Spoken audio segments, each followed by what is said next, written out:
dalam seminggu ini di dalam tema Endgame itu dibenarkan oleh keterangan Saudara Boni. Dia tahu bahwa memang kabinet ini udah bermasalah, tidak punya sense of crisis. Jadi kita sedang menuju Endgame. Hari ini kita ada di dalam upaya untuk memastikan bahwa Endgame itu jangan membahayakan. Cuman itu aja.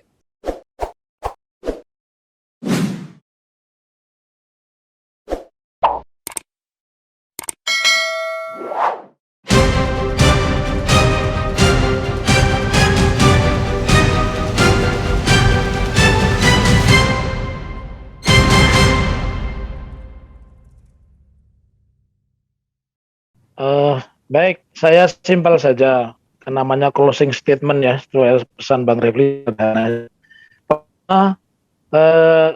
Dengan menunjukkan COVID ini sebagai sebuah ketakutan yang luar biasa, sehingga negara menghegemoni semua apa yang menjadi keinginan masyarakat, seolah-olah sudah diwakili negara. Orang mau jualan diatur sedemikian rupa, ya, ditakut-takuti sedemikian rupa. Narasinya narasi ancaman semua. Itu dihapuskan, itu seperti tadi yang dibilang oleh Boni Hargen, itu membuat masyarakat kita jadi matinya bertambah banyak. Salah satunya karena stres. Kemudian yang kedua, kita tidak perlu berdebat, oh ini kritik murni, tidak murni. Kalau saya sebagai orang hukum sederhana aja, berikan hak mereka, berikan hak dasar kepada mereka. Kalau mereka dibatasi tidak boleh jualan, tidak boleh keluar rumah, kasih dong mereka apa yang menjadi haknya. Diberitakan ada 446 triliun, sekarang berapa yang diberikan ya? Kalau hitungannya Bang Ramli, orang itu dikasihkan 1,5 juta saja, kira-kira kita ini dalam 3 bulan cuma membutuhkan sekitar 400-an triliun, artinya lebih dari cukup. Jadi jangan menciptakan ketakutan sementara kesejahteraannya tidak diberikan. Kemudian yang ketiga, bahwa yang namanya kritik ya silakan masyarakat dengan cara masing-masing, dan saya masih berkeinginan bahwa di satu sisi kita menghilangkan penyakit, sisi lain kita ini tetap bisa makan, karena tanpa itu kita yang makin banyak, bukan mati karena COVID, karena mati karena nggak bisa makan. Begitu Bang Refli, terima kasih. Ya, saya pikir ini situasi kita semua korban, ya. Mungkin ada yang berstatus di pemerintahan, ada yang berstatus masyarakat biasa, tapi pada prinsipnya kita juga semua korban. Masing-masing pasti ada keluarganya yang terpapar, bahkan sampai meninggal, ya. Bahkan banyak sekali pejabat-pejabat pemerintahan juga ikut meninggal. Ya. Artinya ini memang persoalan kita bersama yang kita harus hadapi dengan kebersamaan. Ya. Segala bentuk praktek kebijakan yang memang mungkin belum sempurna, mari kita terus sama-sama evaluasi. Teman-teman yang di pemerintahan, yang di eksekutif, terutama baik di pusat maupun di daerah, membuka diri terhadap berbagai macam kritikan, ya.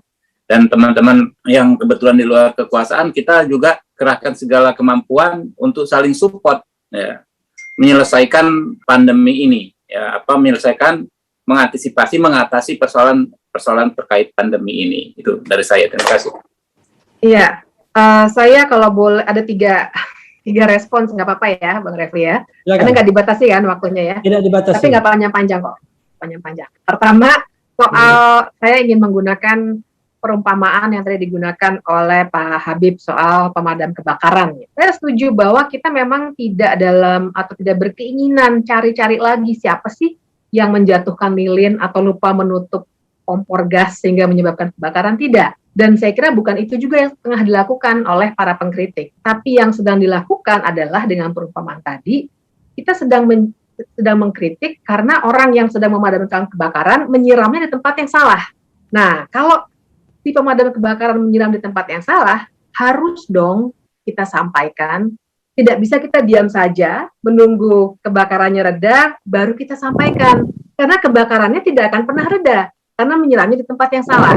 Nah, jadi saya menggunakan perumpamaan yang sama untuk mengatakan bahwa saya kira kita harus clear juga gitu, bahwa saya khawatir ada mispersepsi juga di kalangan Sobat RH, bahwa pengkritik adalah orang-orang yang percaya teori konspirasi, tidak percaya COVID. Keliru, karena saya kira yang sedang disasar oleh Prof. Mahfud dan juga sudah ditangkap ya di beberapa tempat tuh, beberapa aktivis mahasiswa, itu bukan model selebritas influencer yang percaya teori konspirasi, tapi orang-orang yang sedang mengkritik pemerintah. Kalau soal percaya COVID, saya kira di semua orang yang ada di ruangan Zoom ini orang-orang yang percaya.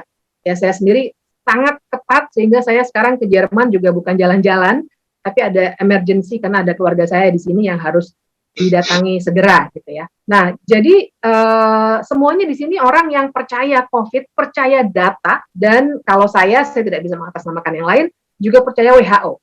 Nah, jadi tapi yang sedang dikritik bukannya COVID-nya ataupun ini gara-gara siapa nih, apakah gara-gara Wuhan atau bukan dan lain sebagainya, bukan. Yang dikritik adalah, ini yang persoalan keduanya, bagaimana cara pemerintah, cara mengelolanya, apa yang jadi tumpuan, apakah basisnya data atau tidak, apakah pijakannya adalah kesehatan masyarakat, baru kemudian ekonomi mengikuti, atau sebaliknya, ekonomi dulu yang diutamakan, kesehatan masyarakat belakangan. Terus apakah data dimanipulasi atau tidak, misalnya. Cara-cara itu yang sedang dikritik. Kalau hasil, tidak ada yang bisa menjamin. Saya sendiri di Jerman ini sekarang mereka termasuk yang berhasil, tapi sekarang mulai naik juga angka positivity-nya ya, karena ada varian Delta. Jadi artinya memang hasil itu tidak ada yang bisa mengontrol, tapi cara mengelola itulah yang sebenarnya kita maksud dari tadi kita bincangkan sama-sama soal referensi. Tentu saja kita tidak sedang ketika berbicara soal referensi sama halnya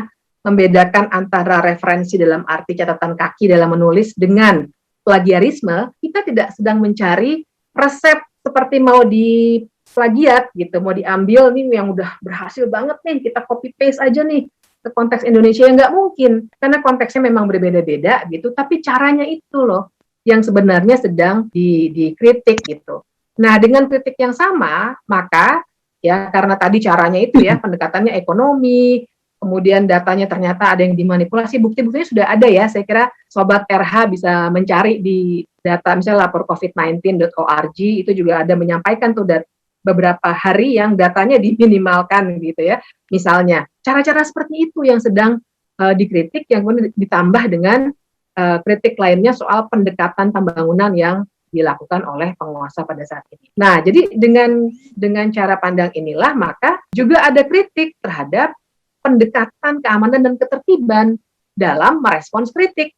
Jadi sehingga yang dituju itu sama halnya dengan tadi Bung Taufik juga menyebutkan soal orang-orang yang penghukuman ya dalam untuk pedagang kaki lima dan lain sebagainya. Itu sama, caranya juga keliru saya kira, karena pendekatannya adalah penghukuman. Begitu senangnya penguasa sekarang ingin mengancam dengan hukuman, dengan menghukum, sehingga tujuan dari undang-undang kekarantinaan kesehatan ataupun penanggulangan wabah ataupun penanggulangan bencana non alam seperti yang sedang kita alami ini didekatinya tidak dengan melihat tujuan penanggulangannya itu sendiri, tapi dengan tujuan ketertiban. Makanya yang dibincangkan adalah misalnya gimana caranya supaya Satpol PP jadi penyidik misalnya. Itu yang dibicarakan. Bukannya soal bagaimana caranya kerumunannya dibubarkan, bukan gerobaknya yang dibawa pakai mobil Satpol PP. Itu kan pendekatan ketertiban yang diutamakan. Padahal tujuan dari undang-undang itu sendiri yang memberikan memang wewenang Satpol PP dan lain sebagainya untuk menertibkan, tujuannya bukan larangan berdagang, tujuannya adalah mencegah kerumunan.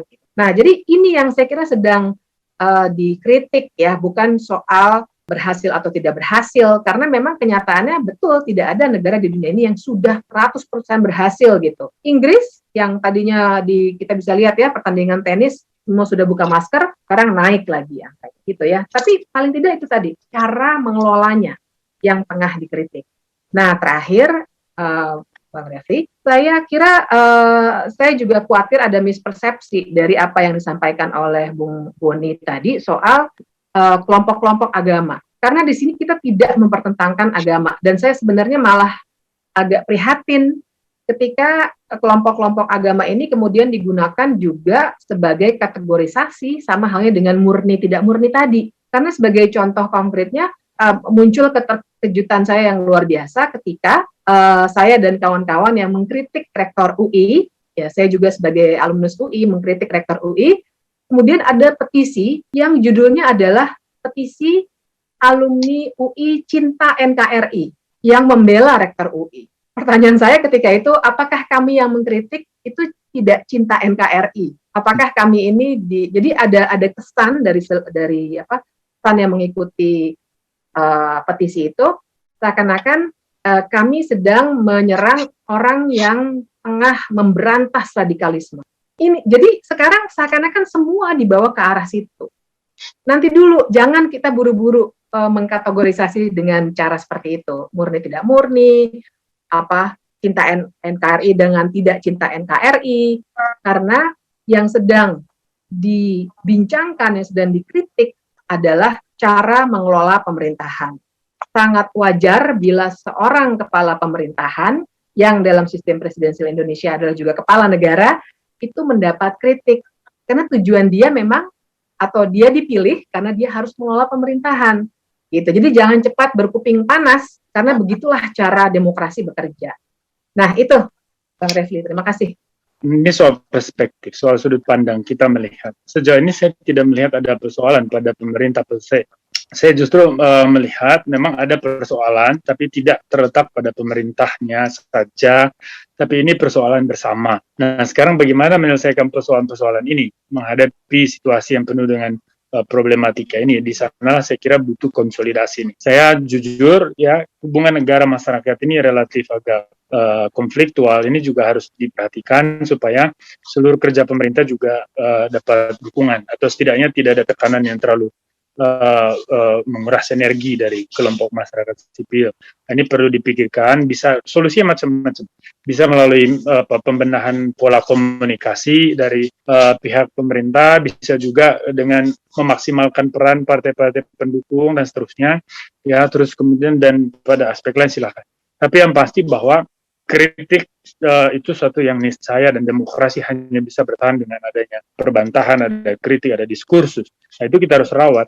Tetapi kita harus jujur bahwa kita juga sebagai masyarakat harus refleksi diri bahwa sejauh mana kontribusi kita, peran kita di dalam mengajukan kritik. Ini kita benar-benar didorong oleh satu kesadaran moral. Atau kita hanya ingin serba menyalahkan, tetapi tidak punya intensi baik untuk memperbaiki keadaan. Karena ini dua hal yang berbeda. Sehingga nanti ketika muncul banyak aspek lain di dalam ruang politik ini yang menjadi persoalan, kita tidak bersifat absurd atau tidak tutup mata lah. Tetapi kita harus mengambil sikap yang jelas. Kalau memang ada kelompok yang terus menyerang pemerintah tujuannya melenceng dari cita-cita demokrasi, ya kita juga harus fair mengatakan bahwa ini kelompok ini real, ini sebuah problem. Tapi jangan kita menyamakan semua hal itu, yang penting melawan pemerintah dianggap benar. Ya begitu juga di kubu pemerintah. Ya, tidak berarti bahwa kritik itu sesuatu yang mengancam. Ya. Tentu Pak Jokowi pribadi yang sangat cerdas dan bijaksana. Saya kira beliau tahu lah bagaimana melihat dinamika demokrasi ini sebagai sesuatu yang positif, sesuatu yang baik. Tetapi bahwa ada potensi-potensi ancaman yang memang mengganggu buat masa depan demokrasi, itu diselesaikan, harus ditangani itu. Maka penegakan hukum itu berjalan. Nah, sekarang tadi Bivitri bicara soal referensi. Ya, saya tahu bahwa semua bentuk referensi itu tentu ada adaptasinya. Ada cara untuk bisa menyesuaikan konteks kita dengan pengalaman negara lain. Tetapi kan mengandaikan ada kondisi yang sama, banyak kondisi yang sama, sehingga adopsi sistem itu bisa berjalan, bisa bekerja dengan baik. Ya. Saya ingat waktu saya masih di Jerman, itu ada Sarrazin, saya kira mengeluarkan satu buku kontroversial, itu judulnya dulu Deutschland Saksi Ab, itu kalau nggak salah, Deutschland Saksi Ab. Jadi dianggap di dalam buku itu kurang lebih lah Sarrazin dituduh menyalahkan Islam sebagai unsur yang merusak peradaban Jerman. Nah, orang marah dan semua orang muncul ke ruang publik dan marah, dan memang buku itu dianggap buku yang tidak layak dibaca. Dan tidak ada yang membantah bahwa itu serangan terhadap Sarrazin itu sesuatu yang buruk, nggak ada. Karena memang orang menyadari bahwa itu demokrasi tidak membenarkan kita untuk menyalahkan peradaban lain dan membenarkan satu peradaban. Nah, coba bayangkan kalau di Indonesia misalnya terjadi hal semacam itu, tentu beda konsekuensinya, itu bisa terjadi konflik besar. Nah, saya mau mengatakan kedewasaan masyarakat, kultur politiknya itu berbeda. Kalaupun mekanismenya sama, mau diadaptasi seperti apapun, kalau kultur masyarakatnya belum menerima penerapan model itu, akan sulit. Nah, sekarang pemerintah dipaksakan untuk coba ciptakan ketertiban sosial, kerumunan, kita maksimalkan Satpol PP dan sebagainya. Ya susah, kan Satpol PP juga berasal dari masyarakat, tidak bisa dia serta-merta mampu mencegah terjadinya kerumunan, sementara dia tahu bahwa secara sosial juga legitimasi dia terus terang aja tidak sekuat legitimasi polisi misalnya dan institusi lain. Jadi tidak mudah lah. Kita mengharapkan ada kesadaran timbal balik antara massa itu dengan representasi negara. Betul-betul konteks kita ini rumit. Saya tidak mau menyalahkan masyarakatnya, tapi bahwa tidak ada satu kaidah atau metode yang bisa kita terapkan seketika dan membuat keadaan kita menjadi lebih baik. Yang bisa kita lakukan adalah step by step, perlahan-lahan coba kita atasi. Bagian mana yang lebih mudah di atas kita atasi, bagian mana yang tersulit, ya di situ butuh kerja keras, ekstra kerja keras. Maka kita tuntut orang-orang yang bisa seirama dengan presiden. Dan presiden ini pribadi yang gerak cepat, ya dia betul-betul total mengabdi untuk masyarakat. Ya kita butuh pembantu presiden juga yang satu irama, yang satu langkah, satu trajektori itu dia bergerak. Jadi nggak melenceng ke sana, nggak melenceng ke sini. Nah, jadi saya kira itu sih. Jadi tidak ada hari ini negara mengancam kebebasan, Pak. Bahwa penegakan hukum berjalan, iya. Karena ini juga tuntutan masyarakat sendiri. Kalau kita perhatikan yang lapor juga masyarakat, Pak. Nah, sekarang pertanyaan masyarakat yang mana? Sama, ini kan debatable. Akan sumir ini untuk dijawab. Karena hari ini pun kita tidak bisa menjamin 100% yang ini merepresentasikan masyarakat, yang ini tidak. Tapi yang jelas bahwa yang mengadu dan yang melaporkan itu biasanya juga representasi masyarakat. Dan karena dianggap itu tindak pidana yang meresahkan, sehingga ada penegakan hukum. Jadi jangan kita kemudian sebelah mata memandang kepolisian, penegakan hukum ini sebuah bahasa rezim gadis. Bagaimana mungkin kalau ada oknum hanya karena dia katakanlah public figure boleh memukul anak kecil, boleh menggebuk anak kecil. Lalu ketika di penjara dianggap diskriminasi terhadap beliau dan komunitasnya. Ini kan sesuatu yang tidak fair. Bagaimana kita bisa menerima itu secara akal sehat maupun secara moral? Kan sulit. Jadi sekali lagi kebijaksanaan, akhlak sosial tadi, moral sosial kita ditantang. Di tengah pandemi ini seberapa jujur kita terhadap diri kita, terhadap eksistensi kita di dalam berdemokrasi, bernegara. Ya, tetapi kita harus terus hidupkan ruang kritik, itu keharusan. Karena demokrasi akan mati ketika kita berhenti untuk mengajukan kritik. Terima kasih. Ya, oke, ya, kalau dengar Boni Hargens ngomong itu, ya ada yang normatif, ada yang deskriptif, dan ya enak aja bahwa ada semacam petuah, oke. Mungkin Boni ini habis rapat dengan Pejaten, BIN, sehingga tahu isu-isu mutakhir gitu kan. Dan sebetulnya nggak ada soal itu, karena ini ngelantur nih, berada roket ini. Karena kelihatan kan Anda tahu lebar gitu kan, isu agama masih ada aja. Padahal sebetulnya moral kita nggak rusak, karena begitu kekuasaan gagal untuk menghasilkan janji perbaikan kesehatan, rakyat langsung berkumpul membuat komunitas macam-macam. Saya ikut banyak sekali komunitas.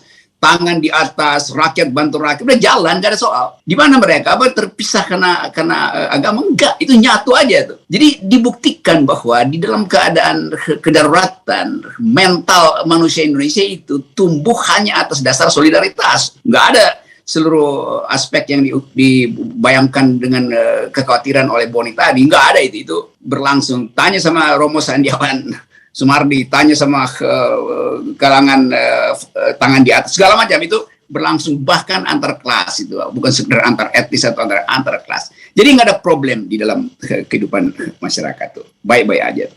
Yang jadi soal adalah konsistensi dan konsekuensi dari kebijakan hari ini. Saya baca tadi di berita, polisi Jakarta, juru bicara Polda itu mengatakan, kami ditanya wartawan, lalu beliau dengan sedikit jengkel atau bercanda mengatakan, kalau kami harus memantau seluruh warteg di Jakarta dan untuk memastikan hanya boleh 20 menit orang makan itu, maka 3.000 personal kami nggak cukup itu. Jadi bayangkan misalnya, jadi kebijakan diambil tanpa ada persiapan itu. Polisi nggak mampu. Satpol tadi, oke, Boni tadi betul, pinjam Satpol untuk bantu. Satpol juga bagian dari keluarga warteg. Jadi dia nggak mungkin tegur pemilik wartegnya kan, atau bahkan orangnya lagi makan karena itu temannya bermain di kampungnya itu. Jadi ini bagaimana cara memastikan bahwa ini akan terjadi kedisiplinan? Nah, polisi memang dengan sangat santun mengatakan karena itu kami minta kedewasaan dari orang yang makan di warung supaya 20 menit aja. Kami minta pemilik warung juga tegur yang makan lebih dari 20 menit. Memang itu himbauan moral, tetapi desakan ekonomi bisa menyebabkan si pemilik warung mengatakan di dalam hatinya, kita ingin dapat keuntungan, jadi kalau bisa dia nambah gitu, jangan disuruh berhenti makan itu. Jadi logik ini harus diperhatikan, karena economics itu adalah drive dari rasionalitas itu. Tapi oke lah, kita anggap aja bahwa nanti ada bantuan lain. Dari mana? Dari buzzer. Buzzer akan ikut mengawasi 20 menit. Nah, yang khawatir itu justru pemilik warung. Karena buzzer biasanya nggak bayar itu. Itu soalnya tuh. Dia ikut makan sudah nggak bayar tuh. Jadi problem ini akan berlanjut. Ya namanya juga buzzer kelaparan karena kakak pembina nggak turunin duit nasi bungkus. Jadi ini soalnya tuh. Nah, karena itu saya senang tadi justru karena Saudara Boni bikin riset dan memperlihatkan bahwa mayoritas kabinet masuk dalam sense of tidak peka terhadap krisis, tidak punya sense of crisis. Itu berita bagus. Nah, berita bagus itu paralel dengan endgame. Kan itu artinya memberitahu bahwa endgame memang murni. Karena di kabinet saja ada krisis, tidak punya sense of crisis. Jadi sekali lagi, seluruh peristiwa dalam seminggu ini, di dalam tema endgame, itu dibenarkan oleh keterangan Saudara Boni. Dia tahu bahwa memang kabinet ini udah bermasalah, tidak punya sense of crisis. Jadi kita sedang menuju endgame. Hari ini kita ada di dalam upaya untuk memastikan bahwa endgame itu jangan membahayakan. Cuman itu aja. Jadi kita ada di dalam titik the beginning of the end. Endgame adalah gagasan murni. Jangan dicurigai. Assalamualaikum warahmatullahi wabarakatuh. Utilitarian ini nggak bisa ini Pak Rocky. Jadi endgame itu hanya berlaku untuk menteri kan dipilih presiden. Pak Jokowi dipilih rakyat. Nggak ada istilah endgame. Karena pemilu yang memungkinkan pergantian rezim itu. Kan konstitusi mengatur begitu. Jadi kita nggak bisa membenarkan endgame. Kawan di istana mempercepat endgame. Ya udah. Soalnya. Oke.